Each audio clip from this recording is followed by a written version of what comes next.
Yeah, you coming through so fatal, What up, folks? That's that yeah.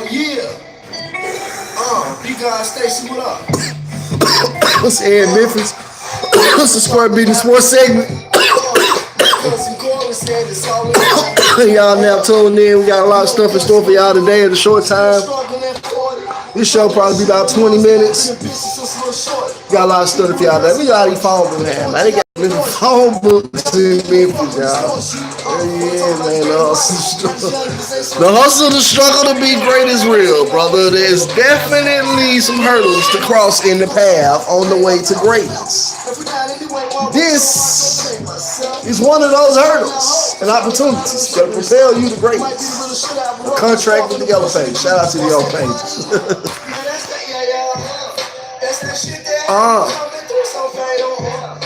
So today, folks, we're gonna talk about what's going on in the league right now. I'm gonna jump right into it. First of all, you can catch me at Business Square. It's at BIDNESSSQUARE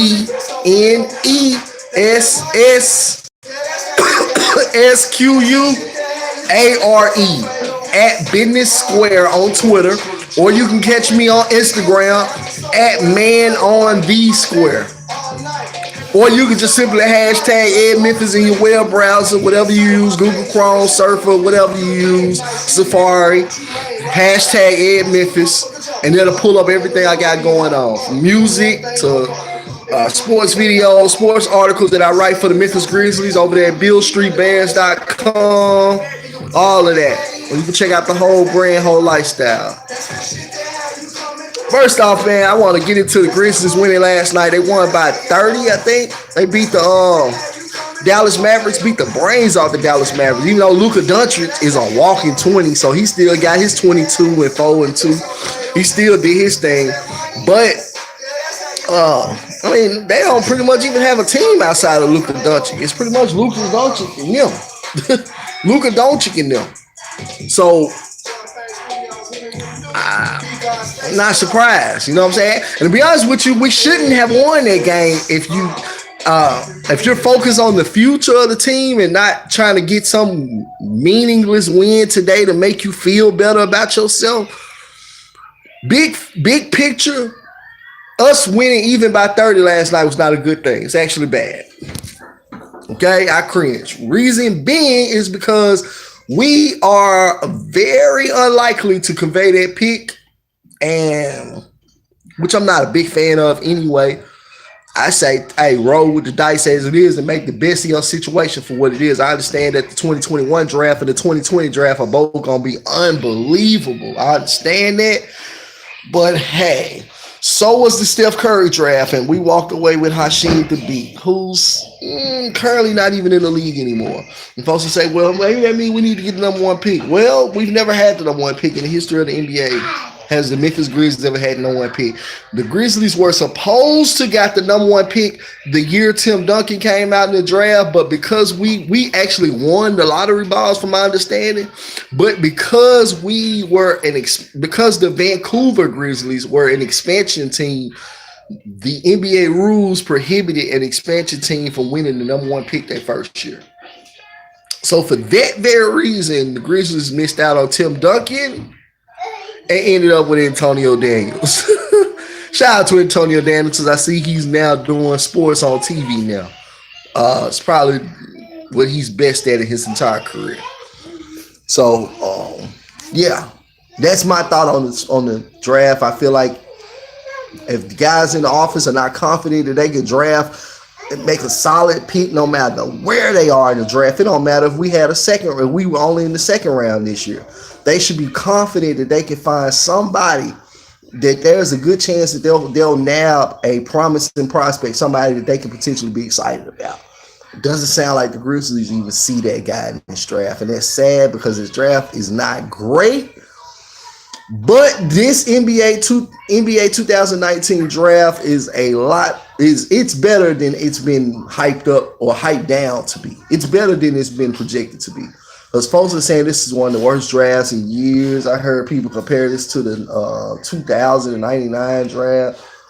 That's ridiculous. You can't compare this to the Kenyon Martin draft. This draft is a little better than that. For one, Zion is going to be better than Kenyon Martin. Now, the best player to come out that 2000 draft was not Kenyon Martin. It actually ended up being Zach Randolph, who was clearly had a better career than Kenyon Martin. But and Zion has the potential to be even better than Zach Randolph. Okay, he has Zach Randolph's body, except his pure muscle. And he's far more explosive than Zach Randolph could ever dream of being. And I love Zach Randolph. Y'all know it's one of my favorite players of all time. So with that being said, I think our chances of getting one are stronger now than they are of conveying the pick. We are closer to number one than we are conveying. The reason I say that is because even though we are pretty much locked into the top to the number 6 seed, it looks like we're gonna be at the number 6 spot in the standings. Though when I say number 6, I'm talking bottom 6, which would put us at number 6 in pre-lottery draft standings. So that's what I mean by that. And from the looks of that, we might can get to 5. We're like 2 games or something away from the team that's number 5, who might be like Dallas, I think. But even with that, our chances aren't too much lower than the 3 teams who have the top 3 chances. Because keep in mind, starting this year, the worst 3 teams have equal chances. They have an equivalent chance. All 3 teams have a 14% chance. Considering the lottery balls that they'll have into the equation. So at 14%, it drops from 14 down to 12, and I think from 12 to 10%. So our chances are only 4% less at the number 1 pick than the bottom 3 teams in the league. That's pretty much as close as you're gonna get outside of it being the number 1 itself. Like I said, technically you can say 12%, but at number 4. But I mean, 2% off ain't. If you weren't gonna get the lottery number 1 pick in the lottery with the 12%, you weren't probably gonna get it with the 14 either. You know, chances are 2% ain't gonna help you. So that's my opinion on that. So now I'm thinking at the situation that the Grizzlies are left with. Of course, you hang on to the pick. And you pray for rain. That's that, that's that shit that you coming through so fatal, That's that money. I think I want to talk about. I'm gonna shift away from the Grizzlies right now because I want to focus on the Lakers situation, a disaster that's becoming to be. And I want to say this. I'm hearing people online blame Magic. I'm hearing people online blame Lebron. I'm hearing people online blame Brandon Ingram. But I'm never hearing these people blame the one constant, the longest constant in the losing, the longest common denominator in the losing, Luke Walton, the head coach. Folks blaming Magic, guess what? Luke was the head coach before Magic got there. And he sucked then. Magic's there and he still sucks now. That's common sense. 1 + 1 = 2. Same talent. Guys are just growing. You done had Brandon Ingram pretty much the whole time you've been a head coach, Luke Walton. Why is he not any good yet? His development is on you. Now, he has become a good player, but he's not the great player that his potential projected him to be. Why is that? Yeah, some of that's on Brandon, because it's up to you to do it at the end of the day, but the fish stinks from the head down. And the head down, in this case, the head is Luke Walton. You can't holler fire Magic Johnson. Fire the guy who just signed LeBron James. And some people say, well, LeBron would have came to LA without Magic because LeBron wanted to play in LA. because he wanted to have it be closer to his business in Hollywood. If you believe that, you are the most outdated, goofy person I've heard in a long time. First of all, LeBron James operates his business in 2019. The best of technology. LeBron James can operate his business from Australia if he wanted to.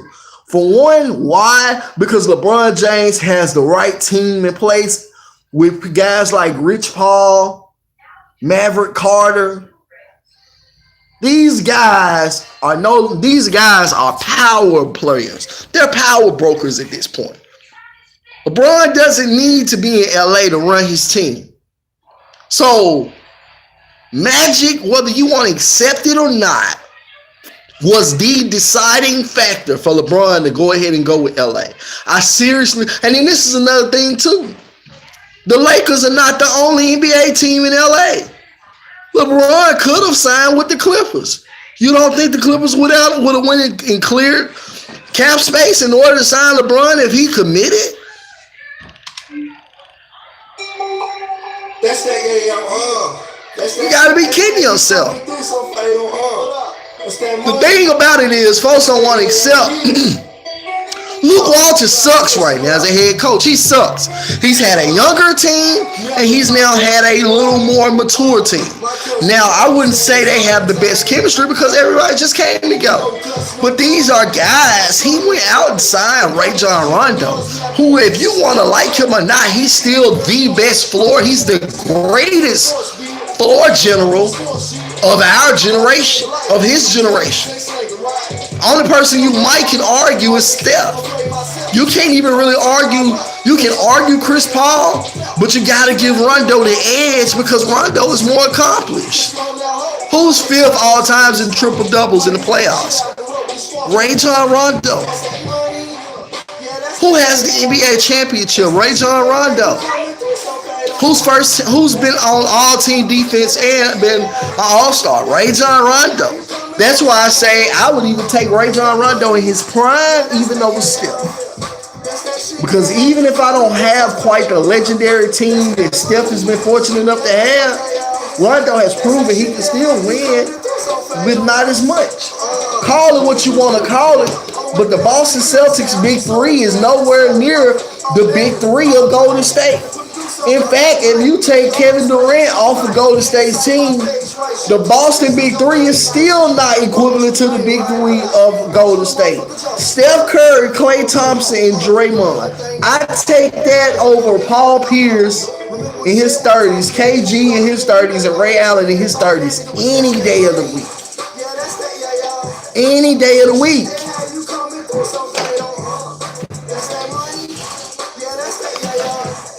So, when I say that, I say this to say, Rondo is a hell of a player.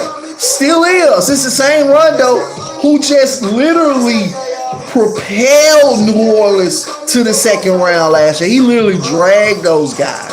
And you're supposed to say, well, no, he had Anthony Davis. First of all, Anthony Davis only made the playoffs one other time in his career before Rondo. And I don't even think he won a playoff game until Rondo got there. They got swept. Then second of all, Rondo did the same thing in Chicago. Chicago played Boston, the number one seed in the playoffs, the year Rondo was in Chicago. Rondo became the starting point guard right before the playoffs started. Rondo them were up 2-0 on the number one team in the East. Getting ready to upset them. It might have been number two, but I think they were the number one team, Boston. In the East that year, Rondo was in Chicago. He ups and gets hurt. I think he broke his ruptured a ligament in his finger or something, Rondo did. After the first two games, in that second game, he ruptured his finger or something after they won. And after that, he didn't get to play again. And guess what? Chicago didn't win another game in that playoff series after Rondo went out. They lost 4 straight, ended up losing 4-2 in that series after going up 2-0 with Rondo starting. Guess what, folks? Chicago has not been to the playoffs since Rondo left. New Orleans last year only made the playoffs one time in the 9 years that Anthony Davis, 8 years Anthony Davis has been there, whatever, 7, 8 years. They go to the playoffs when Rondo make it to the second round after upsetting the Portland Trail Blazers, who had the 3rd seed as the 6th seed. In fact, Rondo swept them, I think. Swept them. Made Damian Lillard look overrated playing against Rondo. Made CJ McCollum look overrated playing against the scheme Rondo and Holiday put together. Well, it was really Rondo's scheme. It was Holiday executed. Guess what, folks? They lost Rondo in the offseason. Pelicans not even in the playoffs. Anthony Davis requested to be traded. Now, folks will say, well, what happened this year with the Lakers? Well, for one, the Lakers didn't want to make the decision whether they wanted to commit to LeBron, to Rondo, or commit to Ball. So with that being said, it was never really Rondo's spot. It was never really intended for Rondo to be the guy.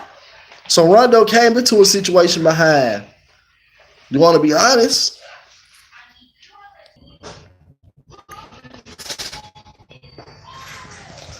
Folks got to wake up and call it like it is. Luke Walton sucks as a head coach right now. Now, I don't want to say he's just not meant to be a head coach because Luke Walton did such a good job with the Golden State Warriors. But so did Mike Brown, and so is Steve Kerr. And I ain't gonna lie to you, I think Steve Kerr is overrated as a head coach, just to be totally honest.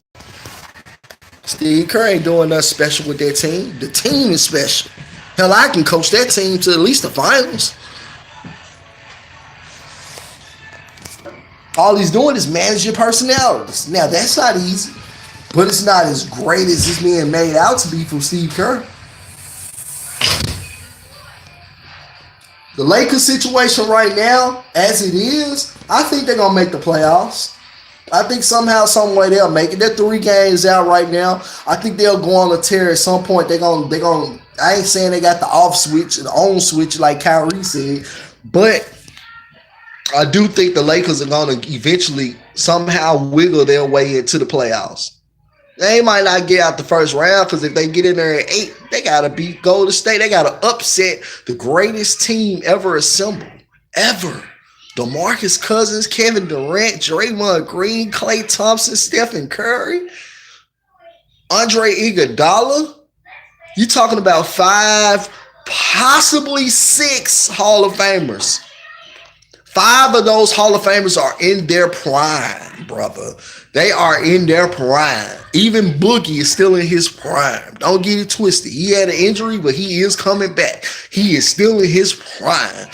Boogie has a skill set to where even if he did lose a little athleticism, which he's not the most overly athletic guy anyway, he's still going to be dominant because Boogie has an IQ and a skill set that will allow him to thrive in any circumstance as long as he's healthy and in shape.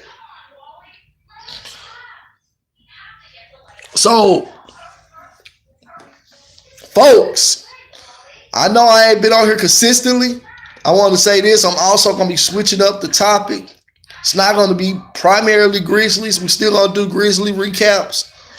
But I'm going to definitely be more focused on the NBA in general. That's if y'all still rocking with me. Because I know it's been a couple weeks. The last couple weeks I've been working. Sorry, folks. I hadn't explained that in the beginning of the video. I've been working like crazy, trying to put it together so I can come up with the budget to fund a better production for Lights, Camera, Action and Ed Memphis' content. And as a result of that, my time has not been as available to make content. But I have to sacrifice and learn to be able to improvise so that I can provide content, because ultimately I am working to fund a budget to promote the content in which we're creating. I know I just went all around the hurdles, but I just broke that down to y'all as simple as I could. So that's what's been going on. I just explained. Boy, got to make some chips, man, to get the bread up to push this product, because it ain't going to push itself. It will, but it's going to take a lot of time. And I'd rather invest and make this as expeditious and efficient as possible. Again, you can follow me on Twitter at Business Square. That's at BIDNESSSQUARE at Business Square on Twitter. Square Business Sports segment. That's that, that's that shit that had you coming through so fatal, That's that money. That's that, yeah. Big God Station, what up? Never thought that. Toronto looks like they still the favorite out the East, especially as this is the floor for them. They're only gonna continue to get better and better as their chemistry develops with Marc Gasol on the roster now. So, barring injury, Toronto, it'll be Toronto and Golden State in the finals.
Much love, folks. It's been real.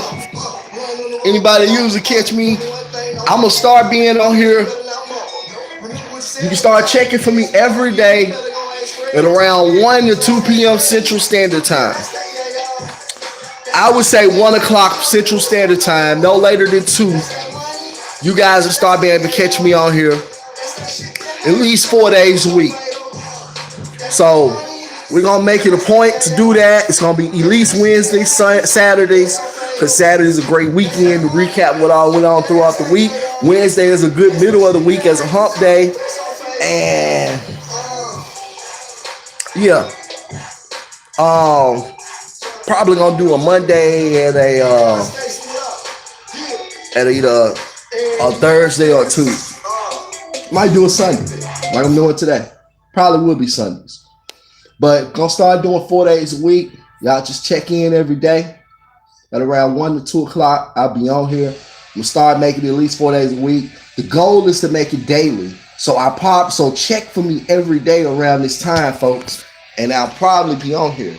But if not, it will at the least be 4 days a week. So you can start checking it out. It's in Memphis. It's a Square Business Sports segment.